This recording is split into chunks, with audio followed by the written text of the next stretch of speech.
trial based on insinuation and innuendo.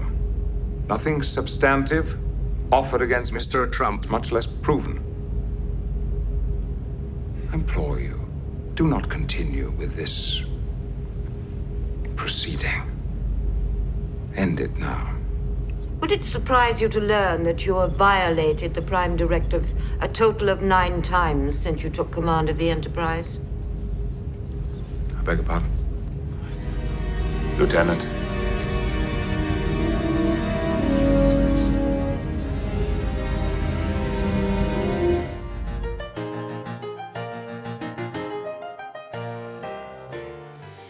We're going to cover right now what happened in the Supreme Court. First, Donald Trump speaking, wishing Melania a happy birthday. It is Melania Trump's birthday today. Donald Trump has to spend this day in court, so he'll miss Barron Trump's graduation and Melania Trump's birthday. These people are monsters. They're Stalinists, and they're evil. It's good to call out evil. Here we go. Thank you very much, everybody. Appreciate it. I want to start by wishing my wife, Melania, a very happy birthday. It'd be nice to be with her, but I'm at a courthouse for a rig trial. It's a rig trial. Terrible. But we're doing very well in this rig trial. Everybody knows it. Yesterday was a big day, but I do have to begin by wishing Melania happy birthday. She's in Florida.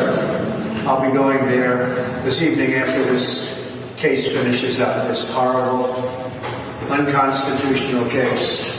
When it finishes up, we have a report that was just put out by House Judiciary on the District Attorney's Office. This was done by Congress, and so I guess it just came out a little while ago, a few moments ago. I haven't seen it yet, haven't read it, but it should be interesting. I think yesterday went very well in this courthouse. It should be over. The case is over. You heard what was said, and the case should be over. But you'll have to make that determination. I think we have a judge that will never allow this case to be over in a positive way. It's highly conflicted, the most highly conflicted judge I've ever seen. And yesterday, I think in the Supreme Court having to do with immunity, I heard the argument was brilliant. I listened to it last night. I thought it was really great. I thought the judge's questions were great. And all presidents have to have immunity. It has nothing to do with me. Absolutely nothing. All presidents have to have immunity. You don't have a president. Certainly not a president that the founders wanted. So we have another day of court in a freezing courthouse. It's very cold in there. On purpose, I believe. They don't seem to be able to get the temperature up. It shouldn't be that complicated. But we have a freezing courthouse, and that's fine. That's just fine. Let them keep handing it out. There's a rigged trial. Thank you very much, everybody. I love that statement. People are starting to run with that. They're turning the temperatures. They're making the temperature insufferably cold inside of the courthouse. Why wouldn't they do that? Why not? What is outside of the realm of these Stalinists? There's nothing. They are in the middle of their own Red Scare, their own Red Purge. They are purging this country of their political enemies. That is the way that they think. And that hit a brick wall at the Supreme Court yesterday. Donald Trump's lawyer, John Sauer, in his opening statement saying, without presidential immunity, you don't have the presidency. This is such an important argument. This is such an important point to make, which is that the presidency, by its very nature, is the only body of government that is embodied by one single man. The judicial certainly isn't. Congress certainly isn't. The presidency is one man. That one man then carries the weight of every decision, as controversial as they may be, on his shoulders. If you create a system where that weight can be then prosecuted, either while in office or after office, then you effectively destroy that branch of government, because every president will be pardoning himself every single day and will be sued every single day, in office or out of office, because every decision can be a decision that will immediately land him in prison. There's not a single day that goes by in the life of a president where there's not a potentially criminal decision made by every president that's ever lived. And we'll get into those details. First, Donald Trump's lawyer, John Sauer making this point. Mr. Chief Justice, and may it please the court. Without presidential immunity from criminal prosecution, there can be no presidency as we know it. For 234 years of American history, no president was ever prosecuted for his official acts. The framers of our Constitution viewed an energetic executive as essential to securing liberty. If a president can be charged, put on trial, and imprisoned for his most controversial decisions as soon as he leaves office, that looming threat will distort the president's decision-making precisely when bold and fearless action is most needed. Bold and fearless action. So I said there's not a single day that doesn't go by where a president doesn't take some action that could potentially be turned into a criminal act, right? Because it totally depends on your perspective. Ever heard of Operation Mongoose? Let's look up Operation Mongoose. Here we go. What is Operation Mongoose? Let's go ahead and check here. A Cuban project known as Operation Mongoose was an extensive campaign of terrorist attacks against civilians, covert operations carried out by the CIA in Cuba. It was officially authorized on November 30th, 1961 by John F. Kennedy, named Operation Mongoose, and was agreed to at a White House meeting on November 4th, 1961. The operation was run effectively a secret program against Cuba that aimed to remove the Cuban government from power and force the Cuban government to introduce intrusive civil measures to divert precious resources to protect citizens from terrorist attacks that we were running. So we were just running terrorist attack. We just created a terrorist organization. Here's the documentation. That was the plan. This might have happened in your lifetime. Plenty of people alive now that were like in the Bay of Pigs. Does it sound legal to you? Could you potentially see a lawsuit coming from orders like that? Yeah. Were they moral? I'll let somebody else decide that, right? I'll let a priest decide whether they're moral or not. Okay, we're gonna let God decide whether these things are moral. But I'm telling you that given this documentation of Operation Mongoose, somebody could sue. Oh, we're just gonna create we're just gonna create ISIS and run terrorist operations and slaughter a bunch of people, kill a bunch of civilians in a sovereign country. Clarence Thomas asked, hey, so should we be prosecuting presidents for stuff like this? Since we all know that this happened and it seems to be deeply immoral. Here's Clarence Thomas. Over in not so distant past, the presidents or certain presidents have engaged in various activity, coups or operations like Operation Mongoose when I was a teenager, and yet there were no prosecutions. Yes. Why? If what you're saying is right, it would seem that would have been ripe for criminal prosecution of someone. So, Justice Thomas, I think this is a central question. The reason why there have not been prior criminal prosecutions is that there were not crimes. Oh, there were not crimes. Got it. We just started ISIS in Cuba, 90 miles off the shore of Miami. We just started ISIS there. Oh, speaking of ISIS, speaking of terrorism, how about when Barack Obama drone struck an American teenager without trial? This happened, of course, the ACLU, of all people, freaking out about it. The ACLU? Really? American boy killed by U.S. drone strike ordered by Barack Obama. Kavanaugh asking, we're going to try Barack Obama for murder? How about President Obama's drone strikes? So the Office of Legal Counsel looked at this very carefully and determined that, number one, the federal murder statute does apply to the executive branch. The president wasn't personally carrying out the strike, but the aiding and abetting laws are broad. And it determined that a public authority exception that's built into statutes and that applied particularly to the murder statute because it talks about unlawful killing did not apply to the drone strike. So this is actually the way that the system should function. The Department of Justice takes criminal law very seriously. It runs it through the analysis very carefully with established principles. It documents them, it explains them, and then the president can go forward in accordance with it. And there is no risk of prosecution for that course of activity. Thank you for your... Oh, okay, great. Thank you. Thank you so much, Mr. Bud Light. Mr. Voice of the federal government, which is just exactly perfect. I love it when people go straight out of central casting. This man, the voice of the federal government.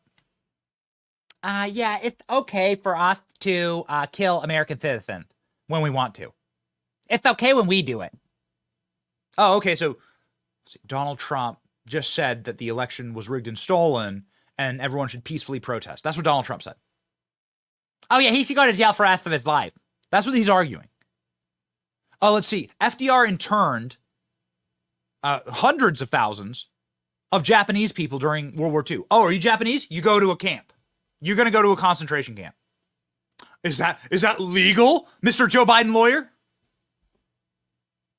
I mean, Mr. Sauer and others have identified events in the past where presidents have engaged in conduct that might have been charged as a federal crime, and you say, well, no, that's not really true. This is page 42 of your brief. So what about President Franklin D. Roosevelt's decision to intern Japanese Americans during World War II? Couldn't that have been charged under 18 U.S.C. 241, conspiracy against civil rights? Today, yes, given this court's decision in Trump versus United States, in which Trump versus Hawaii, where the court said Korematsu is overruled. I mean, President Roosevelt made that decision with the advice of his Attorney General. That's a layer of safeguard. Is that really true? I thought Attorney General Biddle thought that there was really no threat of sabotage, as did J. Edgar Hoover. So I think that there is a lot of historical controversy, but it underscores that occurred during wartime. It implicates a potential commander-in-chief. Oh, okay. Well, I mean, you could absolutely argue then that Donald Trump was facing an existential crisis, a war. Because what's going on right now in our country is a war. It is a cold war. It is a culture war. It is clearly a war for the soul of the nation. But your argument is that it's during wartime, so we can just, it's during wartime, so we're just going to lock up entire races of people. This was, I mean, it was cretinous what this guy did. We made fun of the guy. Okay, we put up a bunch of memes. Put up the memes. We put up a bunch of memes of this guy. But like what he was arguing here was totally, unbelievably degenerate. He's arguing effectively that it's okay. Okay, so get a load of this. It's okay for FDR to lock up entire races of people.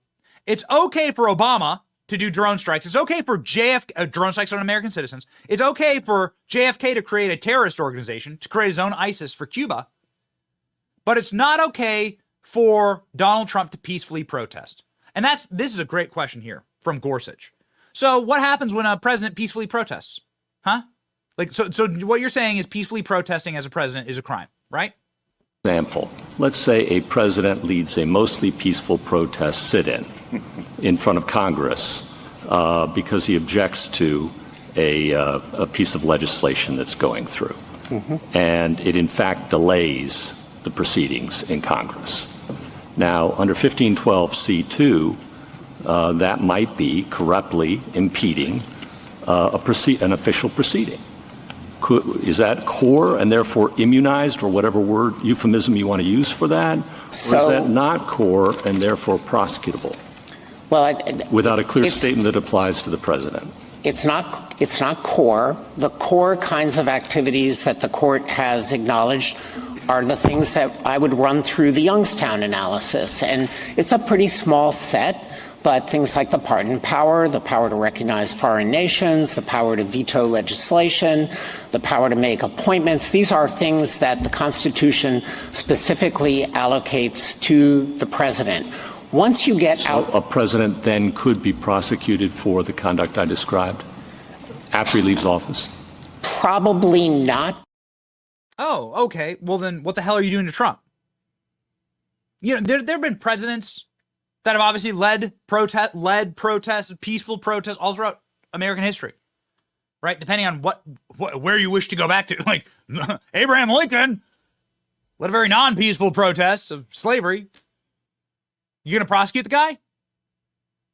The asinine levels of human degeneracy that you wish to, that this guy had, the amount of pretzel twisting.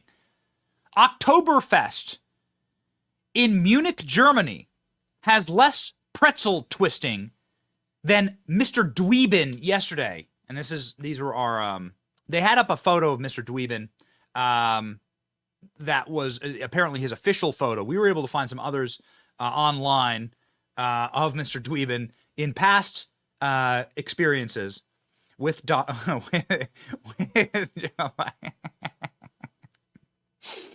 also Mr. Dweebin very upset when he had his Bud Light sponsorship canceled. Very sad. Very sad. Poor guy. Really poor guy. Can you hear it? Thanks for letting me drone strike another American. Joe Biden would never talk with that kind of senility. So, yeah. The whole thing was such a sham, was such an absolute Titanic nightmare.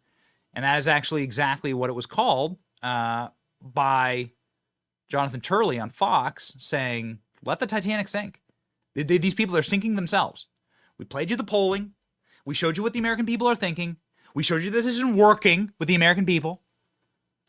This isn't working. But now they're too far down, just like the communists always do. They bit off too much. Now they have to just like continue the course because they can't just course correct now. They can't pull out of the dive bomb. So let the Titanic sink. Well, they're doing a good job, largely allowing the case to collapse on its own weight.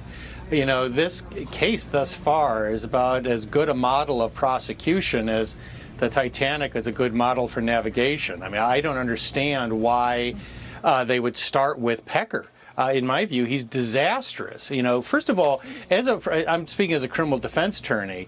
Most good prosecutors, if they know that the criminal defense attorney is going to bring up something damaging, will bring it up themselves. And the most damaging aspect of Pecker's testimony is that he did the same thing for a wide variety of celebrities. I mean, that is. So, ladies and gentlemen, the Titanic is going down. We have the data to prove it. Check this out from a screenshot from CNN.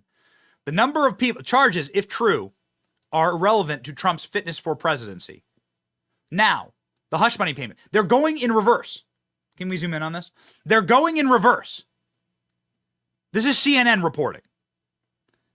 The hush money, so from a year ago versus now, far more people are saying, by orders of magnitude, 10, 12, 7 points are saying this doesn't matter. This stuff is garbage. It's all going in reverse. There's nothing where they've been able to change Americans' opinions to the side of Donald Trump doesn't deserve to be in office more because of these prosecutions. They're all backfiring. Do not mock God. I'll just say it, man.